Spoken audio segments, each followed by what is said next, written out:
Okay, you have your top 10 NFL head coaches. So I'll be looking at the coach's career, but more importantly, their 2023 season.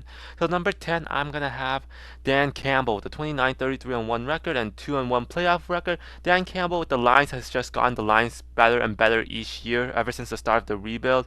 Last year, the Lions were obviously a NFC conference championship. Campbell to me is probably the best motivational and players coach. She always gets his team hyped up, and that often leads to overperformance, which is good. Um, there are some concerns. I'm not sure how much of Dan Campbell's an X and O guy, so I do worry about what happens when his offensive coordinator leaves. And he does go for it on fourth downs a bit too much, and that can cost their teams a couple of times. But he makes up for that with great motivation. He knows his players really well, and that he's a good coach. And number 9, I'm going to have Kevin Stefanski. He doesn't get talked about a lot, but I think last year especially, he did a very, very good job with the Browns. He has a winning record, 37-30. And with the Browns, he's not super like Dan Campbell motivational. His scheme is good as well. When he took over as the Browns head coach, he got them a playoff win, and last year, especially with Joe Flacco, with Nick Chubb missing, he continued to win and got 11 games, and I think that was a really impressive coaching job. His team has a lot of noise, especially with Deshaun Watson, but I think Stefanski does a really good job of keeping the team together and putting the team in the best position to win. And number 8, I'm gonna have Sean McDermott. He has a 73-41 record, very good, a 5-6 playoff record. McDermott, um, I know he didn't. He was last year was not his greatest season, especially on the defensive end when he was calling the defensive plays, and often the defense wasn't performing as good. But you gotta look at his career since coming into becoming the Bills head coach in like 2017. He has rebuilt the Bills. The Bills went from a sorry franchise to a powerhouse. He knows how to win games, that's for sure. But like I said, he does have a few weaknesses, especially in the playoffs. He has never gone to a big game, and last year when he first started play calling, he was not that good. So definitely a coach that knows how to win, but definitely has his flaws as well. At number 7, I'm gonna have Matt LaFleur. I know he got criticized a lot last year after going 8-9 with Rodgers, but he still has a 57 and 20, 56-27 career record, which is really good, and a 3-4 playoff record. To me, Matt LaFleur is a great X and O coach. He can form great schemes that can put his team in the best position.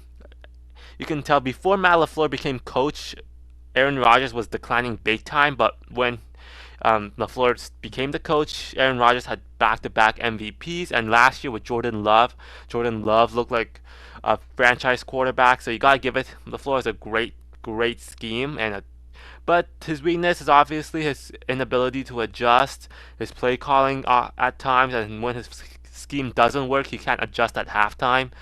So definitely has to work on that a little bit. Okay, and then number 6, we have Sean Payton with 160-98 record, the 9-8 playoff record. Sean Payton, another guy with a great X and O coach, he has a great scheme, a great quarterback friendly scheme. Um, and he knows how to win. Like even without his franchise quarterback in Drew Brees, Sean Payton just has like a winning record. He knows how to win. He's a good play caller as well. But to me, Sean Payton's biggest weakness is he's just not very good as a player's coach. He's not that nice, and he's kind of awkward around his coach. And there are stories of players not really liking him. Great X and O guy though. At number 5, I'm going to have Kyle Shanahan with the 64-51 record and 8-4 playoff record. Kyle Shanahan definitely got to a slow start, but he has a great scheme, probably the best scheme in the NFL. And he has his right players to run the scheme as well. And he does have probably a very good playoff record of going 8-4. But Shanahan obviously has never won the big game. He has never won a Super Bowl despite getting there very close. And he has a bad habit of choking, and some of his play calls are not great. But Shanahan, to me, probably has the best scheme in the NFL. Everybody tries to copy him, and he knows how to use his players the best. And number 4, I'm gonna have John Harbaugh. John Harbaugh to me is very interesting. He does have 169-60 and then a 99 record with a good playoff record of 12-10.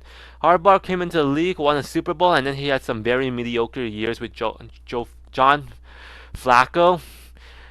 and then he drafted Lamar, and then he built an offense around Lamar. So Harbaugh, good coach. I feel like he's a guy that knows how to get the best out of his players most of the time.